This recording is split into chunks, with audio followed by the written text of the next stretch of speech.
شروع کرتا ہوں اللہ کے نام سے جو بڑا مہربان اور نہایت رحم کرنے والا ہے۔ حضرت ابو ہریرہ رضی اللہ تعالیٰ عنہ سے روایت ہے کہ رسول اللہ صلی اللہ علیہ وآلہ وسلم نے فرمایا کہ جب اللہ نے جنت کو بنایا تو اپنے مقرب فرشتے جبرائیل سے فرمایا کہ تم جاؤ اور اس کو دیکھو کہ ہم نے اس کو کیسا بنایا ہے اور اس میں کیسی کیسی نعمتیں پیدا کی ہیں۔ چنانچہ وہ گئے اور انہوں نے جا کر جنت کو اور راحت و لذت کے ان سامانوں کو دیکھا جو اللہ تعالیٰ نے اہل جنت کے لیے اس میں تیار کیے ہیں، اور پھر حق تعالیٰ کے حضور میں حاضر ہوئے اور عرض کیا کہ خداوند آپ کی عزت و عظمت کی قسم، آپ نے جنت کو ایسا حسین بنایا ہے اور اس میں راحت و لذت کے ایسے ایسے سامان پیدا کیے ہیں کہ میرا خیال ہے کہ جو کوئی بھی اس کا حال سن پائے گا وہ اس میں ضرور پہنچے گا، یعنی اس کا حال سن کر وہ دل و جان سے اس کا طالب بن جائے گا، اور پھر اس میں پہنچنے کے لیے جو اچھے اعمال کرنے چاہیے وہ پوری مستعدی کے ساتھ وہی اعمال کرے گا، اور جن برے کاموں سے بچنا چاہیے ان سے پوری طرح بچے گا، اور اس طرح اس میں پہنچ ہی جائے گا۔ پھر اللہ تعالیٰ نے اس جنت کو سختیوں اور مشقتوں سے گھیر دیا، یعنی جنت کے گرد شرعی احکام کی پابندی کا باڑ لگا دیا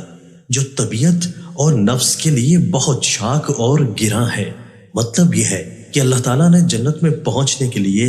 احکام کی اطاعت کی گھاٹی کو عبور کرنے کی شرط لگا دی، جس میں طبیعتوں کو اور نفسوں کو بڑی سختی اور دشواری محسوس ہوتی ہے،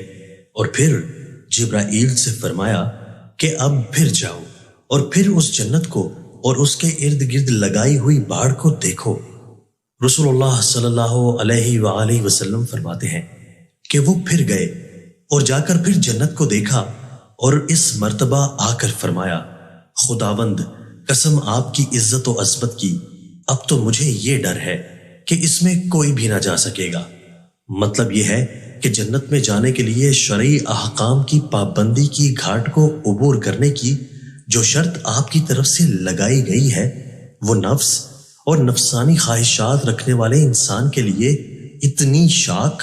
اور اس قدر دشوار ہے کہ اس کو کوئی بھی پورا نہ کر سکے گا۔ اس لیے مجھے ڈر ہے کہ اب اس جنت کو شاید کوئی بھی حاصل نہ کر سکے۔ رسول اللہ صلی اللہ علیہ وآلہ وسلم فرماتے ہیں کہ پھر اللہ تعالیٰ نے جب دوزخ کو بنایا تو پھر جبرائیل سے فرمایا کہ جاؤ اور ہماری بنائی ہوئی دوزخ کو اور اس میں انواع و اقسام کے عذاب کے جو سامان پیدا کیے ہیں ان کو دیکھو۔ چنانچہ وہ گئے اور جا کر اس کو دیکھا اور آ کر عرض کیا خداوند آپ کی عزت کی قسم، آپ نے دوزخ کو تو ایسا بنایا ہے کہ میرا خیال ہے کہ جو کوئی بھی اس کا حال سنے گا وہ کبھی بھی اس میں نہ جائے گا، یعنی ایسے کاموں کے پاس نہیں جائے گا جو آدمی کو دوزخ میں پہنچانے والے ہیں۔ اس کے بعد اللہ تعالیٰ نے دوزخ کو شہوات اور نفسانی لذات سے گھیر دیا۔ مطلب یہ ہے کہ نفسانی خواہشات والے وہ اعمال جن میں انسان کی طبیعت اور نفس کے لیے بڑی کشش ہے،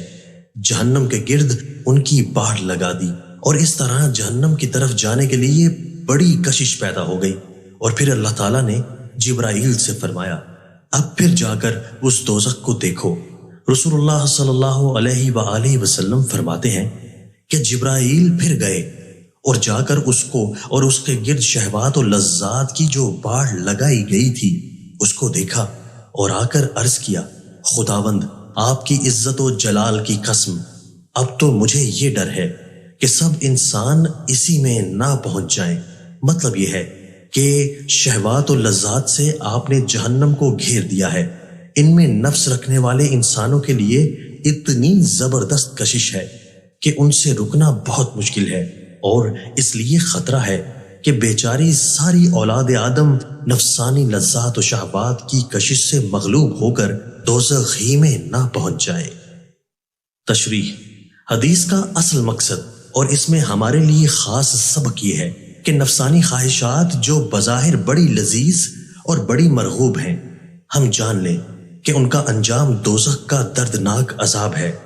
جس کا ایک لمحہ زندگی بھر کے عیشوں کو بھلا دے گا، اور احکام الہی کی پابندی والی زندگی جس میں ہمارے نفسوں کو گرانی اور سختی محسوس ہوتی ہے، اس کا انجام اور منتہی جنت ہے، جس میں ہمیشہ ہمیشہ کے لیے عیش و راحت کے وہ سامان ہیں جس کی دنیا کے کسی انسان کو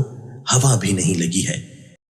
دوستو، اللہ تعالی ہمیں ان احادیث مبارکہ پر عمل کرنے اور اپنی زندگیوں کو سنوارنے کی توفیق عطا فرمائے۔